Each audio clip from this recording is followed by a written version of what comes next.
따라하시겠습니다. 뜻하지 않은 문제 앞에서 누군가 인생을 롤러코스터와 같다라는 말을 했습니다.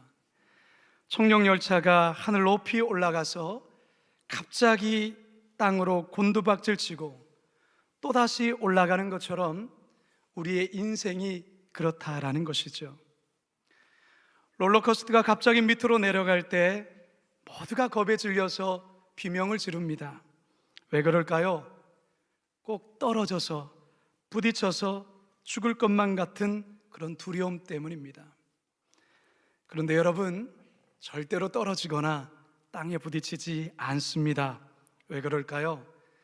롤러코스터에는 안전바가 있기 때문에 그렇습니다.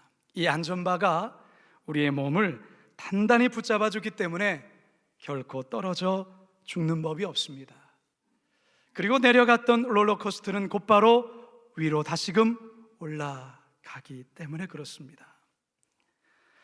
초대교회가 지금 롤러코스터를 타고 있습니다.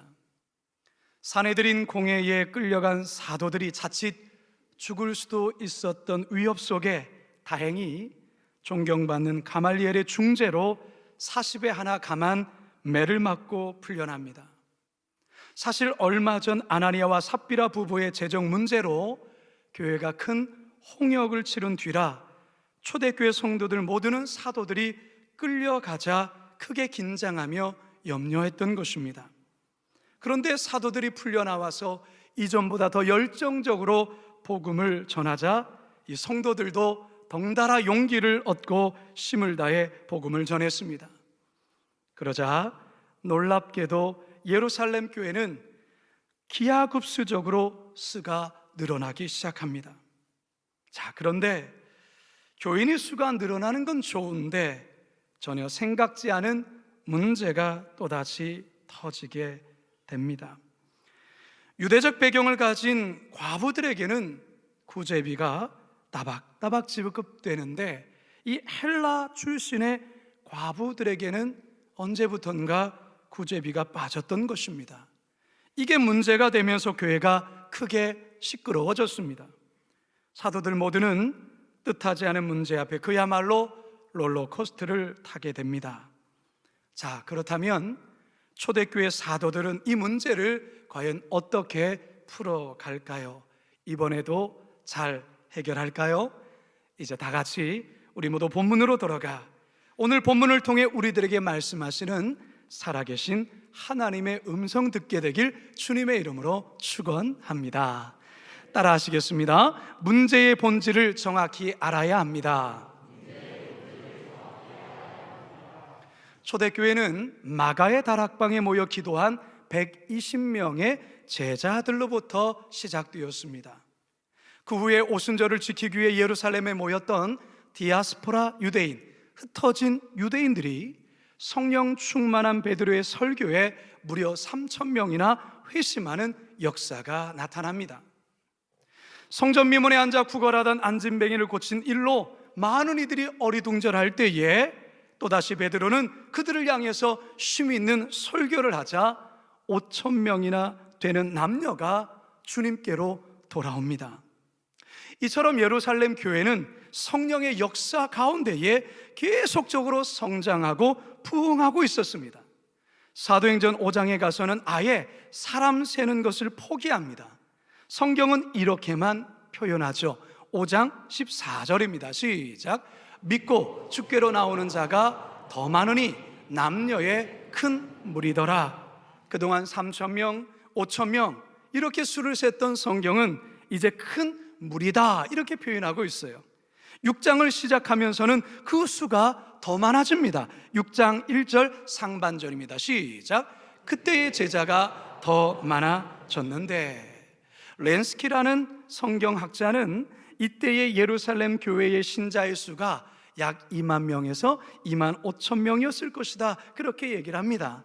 또 어떤 이는 3만 명에 또한 도달했을 것이다 이렇게 말하기도 해요.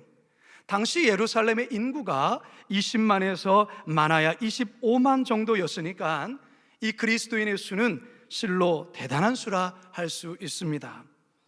그런데 이처럼 양적으로 계속 성장은 하지만 이 양적인 성장 때문에 또한 생각하지 않았던 예루살렘 교회 뜻하지 않은 문제가 발생합니다.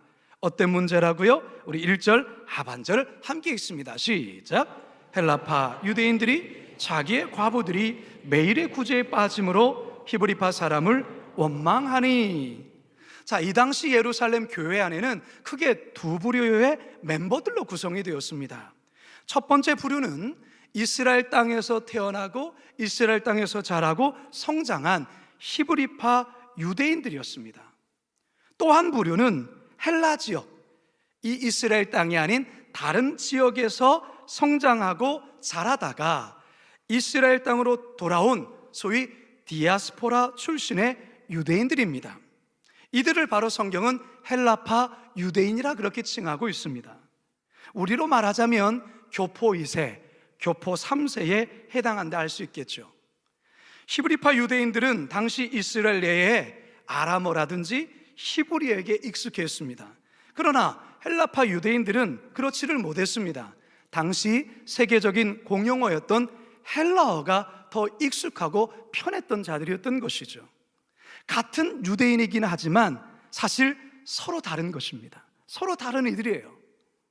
자, 그런데 언제부턴가 히브리파 유대의 배경의 과부들에게는 구제비에 전혀 문제가 없는데 이 헬라파 출신의 유대 과부들에게는 그렇지가 않은 거예요. 여러분이 헬라파 유대인들의 입장에서는 어떤 생각을 갖겠습니까? 우리가 이 토백이가 아니니까 차별하는 건가? 뭐 이런 생각 갖지 않겠어요? 당연히 그런 생각 가질 수 있겠죠. 이 일로 인해서 헬라파 유대 성도들이 교회에 큰 원망을 갖게 됩니다.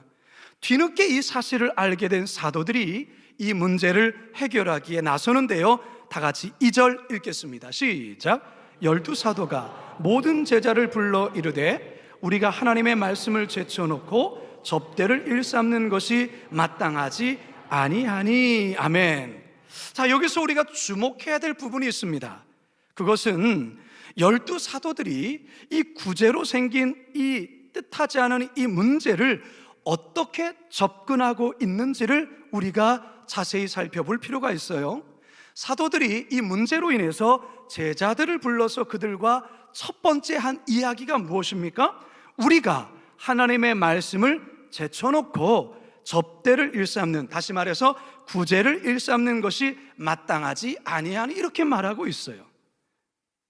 사도들은 이 문제의 원인을 제일 먼저는 철저히 자신들에게서 찾고 있다는 사실입니다.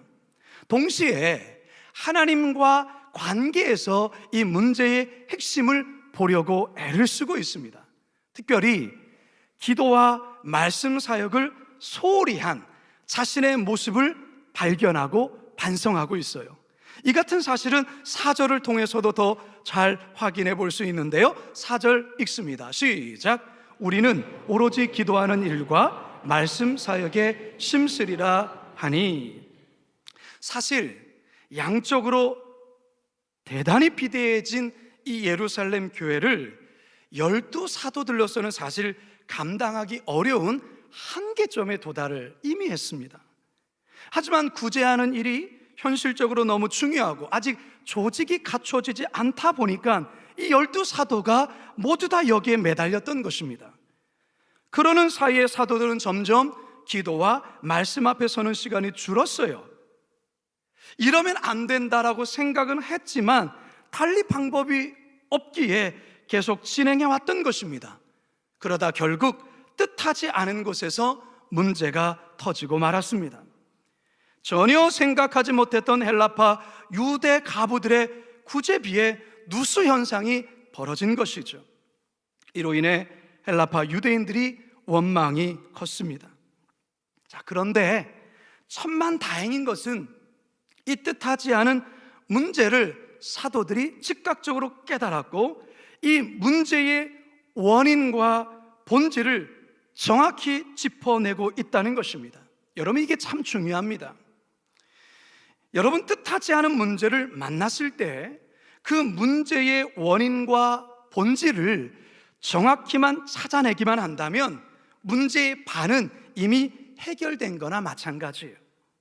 그런데 많은 이들이 그 문제의 핵심과 본질을 찾지 못하고 그 문제의 원인을 자꾸 환경 탓이나 누군가의 탓으로만 돌리다 보면 이 문제를 결단코 해결해내지 못하고 더 큰 문제로 번지게 된다는 것이죠. 사도들은 문제의 원인을 누군가에게 찾는 것이 아니라, 환경에서 찾는 것이 아니라 자신들에게서 찾고 있다는 거예요. 그리고 더 중요한 하나님과 관계에서 이 문제를 보고 있다는 것이죠. 특히 교회에서 사역하시는 목회자들이나 중직자들, 그리고 교회 리더들은 교회에 어떤 문제가 발생하면 그 문제의 원인을 잘 살펴야 하는데, 문제의 원인을 절대 남이 아닌, 어떤 환경이 아닌, 먼저는 자신에게서 찾으려고 부단히 애를 써야 합니다. 그리고 하나님과의 관계에서 그것을 찾으려고 노력해야 됩니다. 혹여나 이 사도들과 같이 바쁜 일에 휩쓸리다 보니 본질을 잃어버렸던 것은 아닌지, 급한 일을 처리하느라 정작 중요한 일을 놓쳐버린 것은 아닌지, 하나님과의 관계에서 우선순위를 놓쳐버린 것은 아는지 등등을 먼저 살펴야 된다라는 거예요. 물론 세상 일도 마찬가지예요. 살다 보면 정말 뜻하지 않은 문제 앞에 놓일 때가 많습니다. 혹시 이번 한 주 살아가시면서 여러분들에게 그런 일들 혹시 있으셨습니까? 바라기는 오늘 본문을 통해서, 이 사도들을 통해서 하나님과의 관계에서, 그리고 나 자신을 깊이 있게 돌아보시면서 그 문제의 원인을 발견하시고 그 문제를 지혜롭게 잘 해결해 나가시길 주님의 이름으로 축원합니다. 두 번째, 따라 하시겠습니다. 해결 방법은 반드시 있습니다. 구제비 지급 문제로 촉발된 이 교회의 어려움을 사도들은 두 가지 방법으로 해결합니다. 첫째는 자신들이 이제 구제보다는 본연의 사역인, 본질적인 사역인 기도와 말씀 사역에만 집중하는 것으로 역할을 고정합니다. 두 번째는 구제만을 전담할 집사들을 선발해서 이들에게 구제 사역 일체를 일임합니다. 3절과 4절입니다. 시작. 형제들아, 너희 가운데서 성령과 지혜가 충만하여 칭찬받는 사람 7을 택하라. 우리가 이 일을 그들에게 맡기고 우리는 오로지 기도하는 일과 말씀 사역에 힘쓰리라 하니. 아멘. 자, 이렇게 해서 세워진 최초의 7 안수 집사 누굴까요? 5절 하반절입니다. 시작. 스데반과 또 빌립과 프로고로와 니가노르와 디몬과 바메나와 유대교에 입교했던 안디옥 사람 니골라를 택하여, 이렇게 7 사람이 평신도의 지도자가 세워진 겁니다. 여러분, 예루살렘 교회의 뜻하지 않은 이 문제로 인해서 더 놀라운 것은 전에 없던 행정적인 체계를 초대교회가 서서히 갖추게 되고, 평신도 리더들을, 사도들 외의 평신도 리더들을 새롭게 세우고 있습니다. 여러분, 모든 문제에는 반드시 해결 방법이 있습니다. 할렐루야. 문제의 본질을 정확히 깨닫고 이에 따른 적절한 방법을 세우면 문제는 얼마든지 해결해 나갈 수 있고, 오히려 이전보다 더 좋은 결과를 얻을 수 있습니다. 따라서 여러분들이 인생을 살아가다가 뜻하지 않은 어떤 문제 앞에 설 때에 당황하지 마시고, 더 나아가 낙심하지 마시고 하나님께 지혜를 구하고 간구해야 되는 것입니다. 그러면 하나님께서 그 문제를 해결할 길들을 보여주세요. 지혜를 주신다라는 것이죠. 야고보서 1장 5절입니다. 시작. 너희 중에 누구든지 지혜가 부족하거든 모든 사람에게 후히 주시고 꾸짖지 아니하시는 하나님께 구하라. 그리하면 주시리라. 아멘. 자, 여기서 우리가 한 가지만 더 주목해 볼 것이 있습니다. 초대교회 7 집사를 누가 선출하고 있습니까? 사도들이 직접 뽑고 있습니까? 아닙니다. 예루살렘 교회의 제자 성도들이 7 집사를 선출하고 있어요. 소위 최초의 항전직 선거가 초대교회 가운데 이루어지고 있는 것입니다. 자, 그러면 어떤 자들을 초대교회 집사로 또한 평신도 리더로 세우는 걸까? 그 기준이 뭘까요? 3절을 다시 한번 볼까요? 시작. 형제들아, 너희 가운데서 성령과 지혜가 충만하여 칭찬받는 사람 7을 택하라. 우리가 이 일을 그들에게 맡기고. 첫째 자격 기준이 뭡니까? 성령 충만입니다. 여러분, 여기에 우리는 주목하셔야 됩니다. 첫 번째 자격 조건이 무엇이냐? 다른 게 아닙니다. 성령 충만함이라는 것입니다. 피로 값줘 사신 교회를 제대로 섬기기 위해서는 성령 충만해야 되는 것입니다. 이게 가장 중요하다는 것을 초대교회가 정확히 알고 있었습니다. 이것은 오늘날도 유효합니다.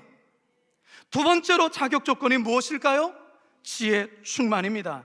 이것은 공부를 많이 하고 학식을 많이 쌓고 지식이 많은 것을 의미하는 것이 아니에요. 하나님의 뜻을 분별하고 공동체를 이롭게 하기 위한 그런 지혜를 말하는 것입니다. 공부를 많이 했느냐, 적게 했느냐, 학벌이 높으냐, 적으냐, 그게 아니에요. 세 번째로는 뭘까요? 칭찬받는 자여라는 것입니다. 누구에게요? 성도들에게. 이게 또한 중요합니다. 성도들에게 그의 인격과 성품과 삶이 인정받아야 된다는 것입니다. 이렇게 해서 세워진 사람이 누구라고요?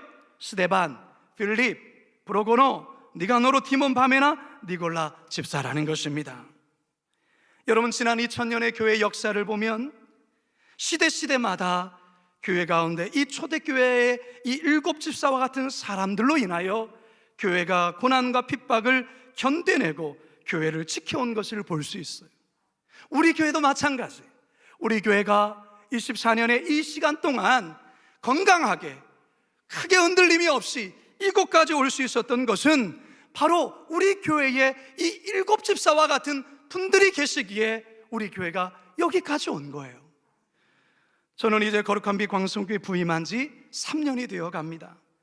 저는 해를 거듭할수록 우리 교회가 참 좋은 교회라는 것을 매년마다 새롭게 느낍니다.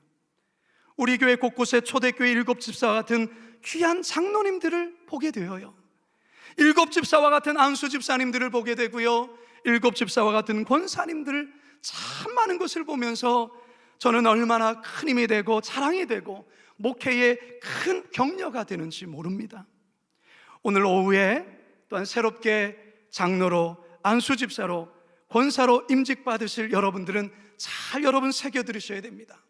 앞선 선배 장로님들과 선배 안수 집사님과 선배 권사님이 그리하 했던 것처럼 여러분들도 교회의 이 7 집사와 같이 문제를 해결해 나는 그런 디딤돌이 되어야지 걸림돌이 되거나 그리고 방관자가 돼서는 절대 안 되는 것입니다. 아론과 훌과 같은 역할을 이제 새롭게 임직받으신 분들은 그 역할을 감당하셔야 하는 것입니다. 그런데 그 일 제대로 감당하려면 먼저 성령 충만해야 됩니다. 그리고 지혜 또한 충만해야 됩니다. 마지막 세 번째로 항상 덕을 끼치며 성도들에게 인정을 받으셔야 됩니다.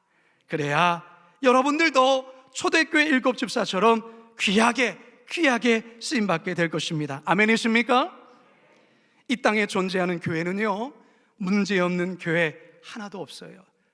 이것저것 크든 작든 해결해야 될 문제가 지상에 있는 교회라면 문제를 다 가지고 있어요. 하지만 문제는 해결하라고 있는 것입니다.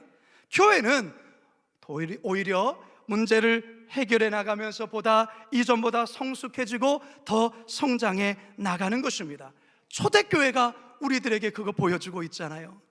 어쩌면 지금 이때에 직분자로 세워진 것은 이와 같은 교회에 여러 가지 문제가 발생할 때마다 이 초대교회 7 집사와 같이 해결하라고, 그 일을 감당하라고 우리를 부르셨는 줄로 믿습니다. 바라기는 여러분 모두가 성령과 지혜가 충만하고 성도들에게 칭찬받으심으로 어떤 어려운 문제도, 교회 문제건 사회 문제건 가정의 문제건 잘 풀어가시는 이 시대의 7 집사들 다 되시길 주님의 이름으로 축원합니다. 마지막 세 번째 따라합니다. 문제를 해결하면 더 큰 유익이 옵니다. 초대교회가 뜻하지 않은 문제 앞에서 어려움을 겪게 되자 제일 먼저 기쁨이 사라져버려요. 그런데 여러분, 7집사를 세우고 이제 이 문제를 해결해 나가면서 가장 먼저 회복된 게 뭔지 압니까? 기쁨입니다. 기쁨. 성도들 안에 웃음이 회복되어져요. 보실까요? 5절 상반절입니다. 시작. 온 무리가 이 말을 기뻐하여. 성경을 6장을 시작하며 원망하여라는 이 단어가 시작되었는데, 이 7절에, 이 5절에 와서는 기뻐하여, 기쁨이 회복되고 있어요. 여러분, 교회도 그렇고 우리 자신도 그렇습니다. 뜻하지 않은 어려운 문제를 만나게 되면 가장 먼저 기쁨을 잃어버립니다. 웃음을 잃어버려요.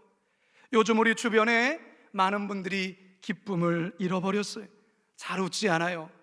여러분, 옆 사람 한번 봐보세요. 그리고 웃어주세요 한번. 여러분, 왜 그럴까요? 왜 웃음을 잃어버렸을까요? 삶에서 여러 가지 문제로 힘들기 때문에 그러겠죠. 혹시 여러분들 중에 여기에 해당하는 분들이 있다면 오늘 예배를 통해 잃어버린 웃음, 잃어버린 기쁨 다시 회복되길 주님의 이름으로 축원합니다. 앞에서도 언급했지만 헬라파 유대 과부들이 구제에 빠지게 된 데에는 행정과 조직의 미흡함이 있었어요. 제대로 갖추지 않은 상황에서 예루살렘 교회가 갑자기 2만 명, 막 3만 명 이렇게 막 성장하니까 행정에 구멍이 생긴 거예요. 하지만 7집사를 세우면서 행정과 조직이 제대로 잘 갖춰지게 되었고, 사도들은 본인들의 본연의 업무인 기도와 말씀 사역에 집중하게 되었다는 것입니다. 사실 초대교회 안에 이 헬라파 과부들로 인한 이런 문제 발생하지 않았다면 12사도는 계속해서 여러 수많은 일들에 묻히면서 점점 번아웃 되어갔을 거예요. 동시에 평신도 지도자들인 7집사 또한 세우지도 않았을 거예요. 하지만 교회 안에 문제가 생김으로 그 문제를 해결해 나감으로 이전보다 더 발전적인 교회의 면모를 갖추게 되었다라는 것입니다. 우리의 삶의 모든 것이 다 그렇습니다. 문제가 발생해서 큰 어려움을 겪기도 하지만 결국 그 어려움을 해결해 나가면서 이전에 생각지도 못했던 새로운 일들이 우리의 삶에 펼쳐지고 더욱더 발전하고 성장하는 일들이 있다는 것입니다. 과거에 천연두나 여러 많은 질병들로 사람들이 죽어갔어요. 그런데 그런 것들을 극복해 나가면서 의학은 발전했고 수많은 질병을 극복할 수 있는 약들이 개발되고 의술들이 이렇게 발전적으로 또 발전해 나가지 않았습니까? 코로나도 반드시 그럴 것입니다. 코로나로 온 인류가 어려움을 겪고 있지만 이 문제를 해결해 나가는 과정에서 인류는 한 단계 더 발전해 나가게 될 줄로 믿습니다. 여러분 앞에 닥친 뜻하지 않은 문제, 또한 지금은 암담하고 때론 저주처럼 보이고 큰 아픔을 줄 수 있지만 그것을 통해 우리들의 신앙과 믿음과 인격이 한 단계 더 성장케 되는 촉매제가 될 것을 믿으시기 바랍니다. 믿으시기 바랍니다. 믿으시기 바랍니다. 결국 이 사도들이 7집사를 이렇게 은혜 가운데 세우고 또 그들에게 안수하여 구제사역의 모든 일체를 그들에게 일임합니다. 이 구제사역의 일을 7집사들이 아주 열정적으로 섬기며 봉사합니다. 그런 가운데 이 구제의 문제가 잘 해결됩니다. 그리고 더 이상 구제로 인한 문제가 발생하지 않습니다. 놀라운 것은 이 구제의 문제, 이 구제의 불균형, 그것만 해결된 것이 아니라 하나님의 말씀이 더 왕성해져서 이전과는 비교도 되지 않은 또 다른 제자의 수가 많아지는 역사가 일어나게 되었고, 더욱이 복음을 강하게 거부했던 그 중심에 있었던 이 제사장 무리들도 회심하는 역사가 벌어집니다. 6절과 7절 시작. 사도들 앞에 세우니 사도들이 기도하고 그들에게 안수하니라. 하나님의 말씀이 점점 왕성하여 예루살렘에 있는 제자의 수가 더 심히 많아지고 허다한 제사장의 무리도 이 도에 복종하니라. 할렐루야. 문제로만 보면 문제는 영영 풀리지 않습니다. 하지만 문제를 하나의 또 다른 기회로 여기고 그 문제를 지혜롭게 잘만 풀어가면 그 문제는 오히려 우리들에게 축복의 보물상자가 될 것입니다. 이제 저는 말씀을 마치면서 저 개인의 얘기를 여러분과 잠깐 나누고 말씀을 마치려 합니다.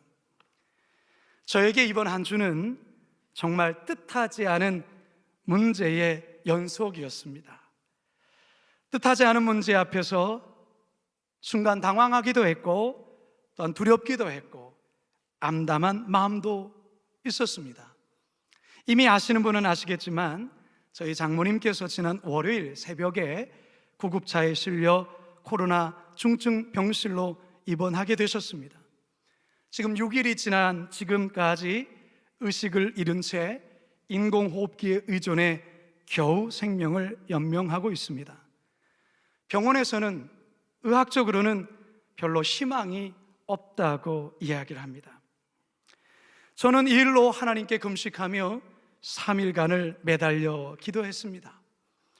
그런데 금식 첫날 장모님에 대한 간절한 기도와 회복을 위해서 기도하기 위해서 엎드렸는데 4시간 내내 저는 지난 3년 동안 광성교회에 와서 목회했던 시간들 속에 제 안에 묵혀있던 죄악들에 대해 하나님께 깊이 회개하는 시간을 갖게 되었어요. 저의 의도와 상관없이 하나님은 저에게 회개케 하셨습니다. 내 안에 사랑 없음을 보게 하셨어요. 목자인데 목자의 마음이 너무 부족한 것에 대한 것들을 보게 하셨어요. 참 많이 울었습니다. 이 강단에서 다른 것이 아니라 제 안에 묵혀있는 제 안의 상처들, 제 안의 불신앙, 제 안엔 순종치 못했던 것, 그것들을 다 하나씩 토해내며 회개했습니다. 매일 밤마다 진행되는 다니엘 기도회 강사분들의 말씀을 통해 또다시 은혜 받고 회개했습니다. 그렇게 3일간의 금식 기도를 정말 은혜 가운데 잘 마쳤습니다. 그리고 금요일 되는 아침에 저는 뜻하지 않은 또 다른 일을 경험하게 되었습니다. 그날 저는 2번의 경미한 교통사고를 제가 내기도 했고 당하기도 했습니다. 오전에는 제가 교통사고를 했고 저녁에는 제가 교통사고를 당했습니다. 여러분 걱정 마십시오. 저 이렇게 멀쩡해서 이렇게 서 있습니다. 저는 대단히 안전 운전을 고집하며 지금까지 운전해 온 사람입니다.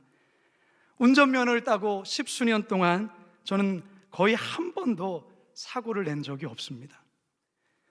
그런데 저는 그날 밤 이와 같은 그날 처음으로 하루에 한 날에 2번이나 사고를 내기도 하고 당하기도 했어요. 저는 그날 밤 하나님 앞에 엎드려 깊이 기도하였습니다. 그런데 하나님께서 저의 마음 가운데 평안을 주셨습니다. 그리고 오히려 깊은 감사를 저로 하여금 터져나오게 했어요. 저는 오늘 설교를 준비하면서 어쩌면 오늘의 설교를 위해서 그와 같은 일들을 겪게 하셨는가 하는 생각이 들 정도로 저는 오늘의 이 설교는 저에게 주시는 하나님의 말씀이었습니다. 성도 여러분, 혹시 여러분들도 뜻하지 않은 기가 막힌 문제 앞에 서서 당황하고 그 마음이 천농처럼 녹아내리고 있습니까? 그렇다면 여러분, 하나님 앞에 쓰십시오. 하나님 앞에 쓰라는 사인입니다. 그리고 여러분, 상황과 환경을 집중하지 마십시오. 여러분 자신을 깊이 들여다보세요.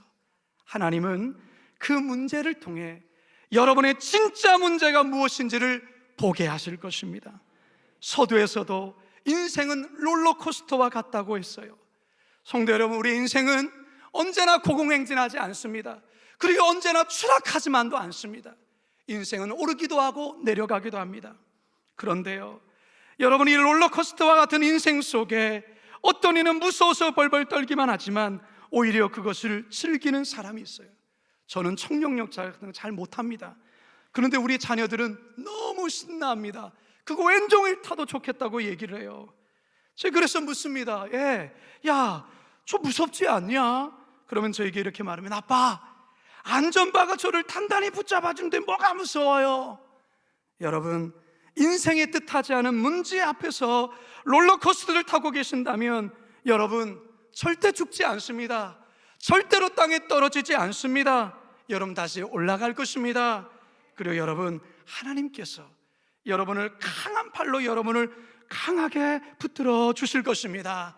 그러하기에 그 하나님 오늘도 의지하시며 뜻하지 않은 문제 앞에서 낙심만 하지 마시고 좌절만 하지 마시고 주님 바라보면서 믿음의 주님의 손을 붙잡고 승리의 길을 온전히 걸어가시는 우리 모두가 되기를 주님의 이름으로 축원합니다. 축원합니다. 축원합니다.